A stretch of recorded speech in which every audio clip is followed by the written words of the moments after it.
There is one statistic that everybody appears to know about Cambodia, the fact that nearly 2 million people died here during the brutal 4-year reign of the Khmer Rouge. Now, Cambodia is about to embark on a process of accounting for the living. Cambodia is about to begin its first census in over 3 decades. During that time, virtually all knowledge about the country stopped.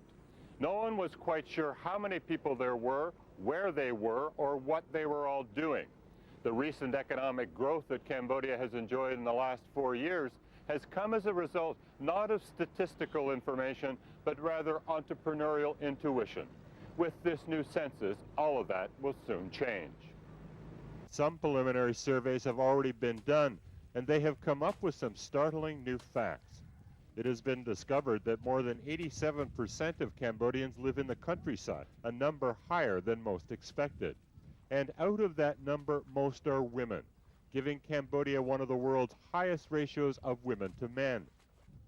Although there are less of them, it is the men who get most of the benefits. Men tend to stay in school longer, almost 3 years longer, but that stay isn't long enough to qualify them for what one could call a rounded education. Barely 1% make it into a university, and of that number, less than half graduate. Conducting a census provides more than just statistics. We're training 25,000 people who will conduct the census.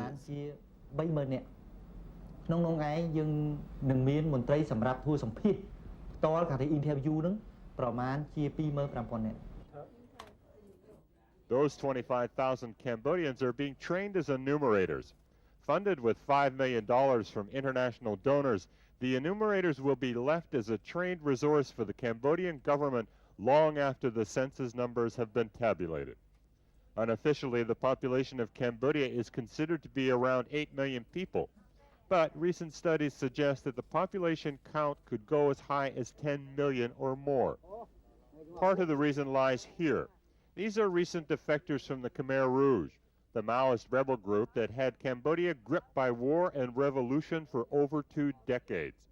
These men have quit the battle, put down their arms, and are returning to their home villages. And this is the result: babies.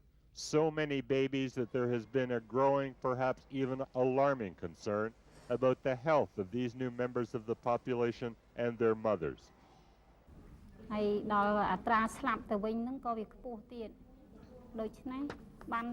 When women have too many babies, it can be dangerous for them, and they could die.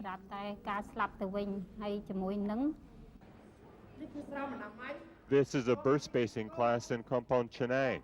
Birth spacing is a simple concept of encouraging women to time the births of their children by 2 years or so, instead of producing them one after the other. Producing children is healthy for the nation, but healthy children are a more valuable resource.